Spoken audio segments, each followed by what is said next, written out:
Bonjour à toutes et à tous et bienvenue sur le coin sport et pop culture. Et souvent, on me pose des questions, que ce soit parfois en privé ou que ce soit parfois sur Twitter ou même des amis à moi, parfois dans mon entourage.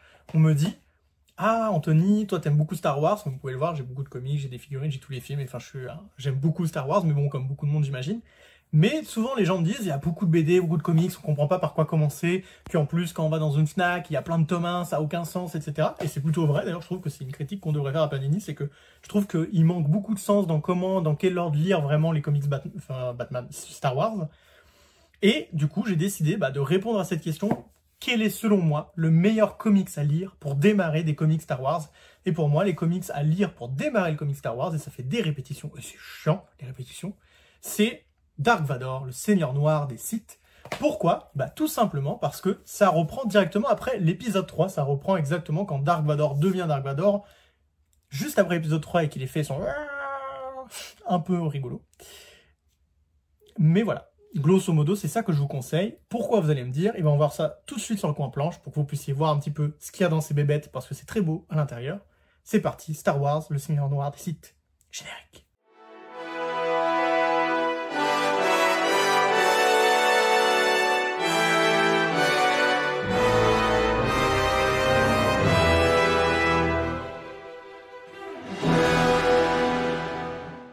Et nous voilà sur le coin planche à présent pour du coup voir un peu plus en profondeur ce qu'il y a à l'intérieur de ces beaux bébés qui sont du coup des Deluxe. Qui du coup, c'est une série en 2 tomes, en 2 Deluxe, Dark Vador, le Seigneur Noir des Sith. Je crois que c'était sorti en 4 tomes 100% chez Panini, mais qui d'ailleurs aujourd'hui sont quasiment introuvables. Je crois que le numéro 4 coûte une fortune sur les sites de revente. Mais grosso modo, c'est vraiment les meilleurs comics pour démarrer l'univers Star Wars en comics. Déjà parce qu'il se passe dans une période de l'histoire qui est très simple à prendre, c'est-à-dire pile poil au moment où il dit non, comme vous pouvez le voir. Donc c'est vraiment pile poil après l'épisode 3.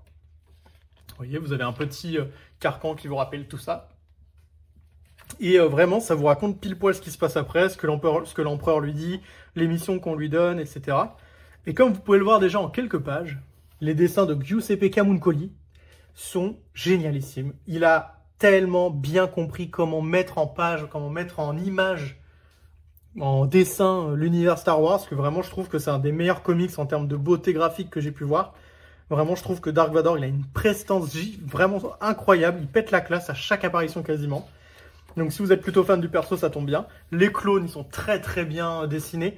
Ce que j'aime beaucoup d'ailleurs dans les comics Star Wars en général, pas que dans celui-là pour le coup, c'est que souvent vous voyez vraiment des personnages qui sont un peu mis de côté ou un peu bidons dans les films, comme par exemple les Stormtroopers ou des personnages un peu comme Lando Calrissian, etc., qui sont un peu moins importants. Vous voyez vraiment un background très intéressant, ou même par exemple la guerre des clones, entre l'épisode 2 et 3, vous avez des choses vraiment super cool qui viennent beaucoup enrichir l'univers, limite plus que la série télé, je trouve. Donc vraiment, même si la guerre des clones, c'est l'univers Legend, mais bon, ça c'est pour plus tard. Vraiment, comme vous pouvez le voir, c'est vraiment topissime.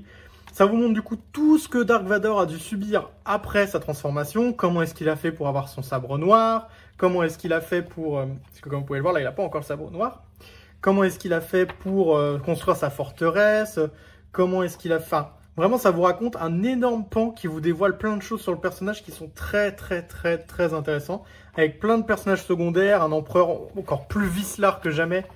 Des personnages secondaires qu'on voyait à peine dans l'épisode 3 qui, là, prennent de l'ampleur. Vous voyez vraiment plein de choses. Vous voyez aussi un côté un peu plus humain de Dark Vador. Vous voyez en quoi est-ce que son côté ancien Jedi parfois peut jouer dans ses réactions, dans la manière qu'il a de juger certaines situations. Et vraiment, c'est vraiment, encore une fois, super bien. C'est pour moi le comics pur pour commencer les comics Star Wars. En plus, parfois, vous avez des petits trucs rigolos comme ça à la fin. Vous avez des dessins un peu chibi, un peu rigolos, un peu... Ah, ça me rappelle un animé Robot Chicken, je crois. Ça me rappelle Robot Chicken en animé, ce genre de dessin. Ça me faisait bien marrer, Robot Chicken, je sais pas si vous connaissez. Mais si vous connaissez pas, de toute façon, je vais vous mettre à quoi ça ressemblait graphiquement. Et vraiment, c'est vraiment une super série. Donc comme je vous ai dit, normalement, ce premier numéro, il coûte, je crois, 32 €, comme le deuxième. Ce qui vous fait l'intégrale à 64 balles. Pour des bouquins qui sont franchement d'une excellente facture, avec des couvertures sublimes, avec du vernis sélectif, avec du papier glacé de très bon effet, avec en plus, comme je vous ai dit, vraiment une histoire de très très grande qualité qui vous donne vraiment envie de tout voir, de tout lire, parce que même plus tard, quand on a un peu passé le côté introductif de Vador, Quand il va aller sur ses premières missions où l'Empire doit mettre en place son pouvoir, son régime, on va vraiment voir comment on appelle ça, le côté vraiment impérialiste de l'Empire, son côté vraiment imposant, que ce soit dans ses troupes, dans son armée, dans sa manière de faire, de fonctionner. On va avoir beaucoup d'infrastructures, beaucoup de planètes, beaucoup d'espèces différentes. Vous allez vous attacher à plein de choses, beaucoup de véhicules, etc. Vraiment, c'est un super récit que je peux que vous recommander parce qu'il vous permet vraiment de bien cerner le personnage entre l'épisode 3 et l'épisode 4. C'est très bien écrit. Il n'y a rien qui est en contradiction avec ce que nous disent les films. Il y a même tout que j'ai envie de dire tape juste. Parce que c'est vrai que parfois, c'est dur de faire des BD sur un univers qui existe déjà. Parce qu'on peut parfois voir des choses qui sont pas en raccord avec le lore ou qui exagèrent, ou etc. Alors que moi, je trouve vraiment que Charles Soule, il a vraiment compris à 100% la psyché du personnage de Dark Vador, d'Anakin Skywalker Vador, quand il est à peine devenu Dark Vador. Donc vraiment, c'est quelque chose que je vous recommande vivement. C'est une super lecture que tout fan de Star Wars se doit d'avoir lu si vraiment il kiffe l'univers. Parce que pour moi, c'est un essentiel, c'est un must-have, c'est tout ce que vous voulez. C'est vraiment n'importe quelle personne qui aime Star Wars, un tant soit peu, même s'il n'aime pas trop les BD, hein, même s'il n'aime pas les comics, bah pour moi, Dark Vador, le Seigneur Noir des Sith, c'est probablement, si vous devez en avoir qu'un, c'est le plus important à avoir si vous voulez vraiment kiffer un univers en BD. Et si vous voulez vraiment voir un peu plus de Star Wars dans votre vie, mieux que la postlogie. Alors ça, c'est certain. Mais vraiment, c'est génial. Donc, écoutez, pour ceux qui l'ont déjà lu, n'hésitez pas à me dire en commentaire ce que vous avez pensé du Seigneur Noir des Sith. Moi, très sincèrement, les comics parus sous Disney, j'étais pas fan déjà au départ de l'idée, etc. Parce qu'ils ont supprimé l'univers Legend. Enfin, supprimé, c'est un peu particulier d'ailleurs, mais bon, ça c'est pour, quand je vous ai dit, on verra ça un autre jour quand je vous présenterai des comics de l'univers Legend.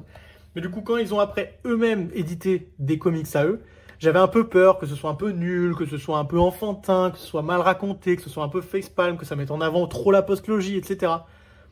Et au final, bah déjà c'est pas trop le cas, parce qu'il y a beaucoup de séries qui sont très sympas, et surtout ils nous ont pondu très tôt Dark Vador, le Seigneur Noir des Sith. Même d'ailleurs la série d'après, qui est une série qui s'appelle Dark Vador, d'après, qui se passe en tout cas chronologiquement après celle-ci, bah elle est vraiment géniale. Toutes les séries sur Dark Vador sont vraiment super cool, et pour le coup le Seigneur Noir des Sith, bah c'est le début quoi, c'est littéralement ses premières minutes en Dark Vador, donc forcément vous pouvez pas commencer avant. Donc vraiment, c'est un must-have, c'est génial. N'hésitez pas à me dire en commentaire ce que vous pensez du Seigneur Noir des Sith. Moi personnellement, encore une fois, je vais vous le dire pour la 1000e fois, c'est absolument incroyable. Donc, n'hésitez pas, si jamais vous voulez vous lancer dedans, je vous le conseille à 100%. C'est vraiment une super lecture, vous en décrocherez pas d'une seule seconde. Tout fan de Star Wars, il va kiffer.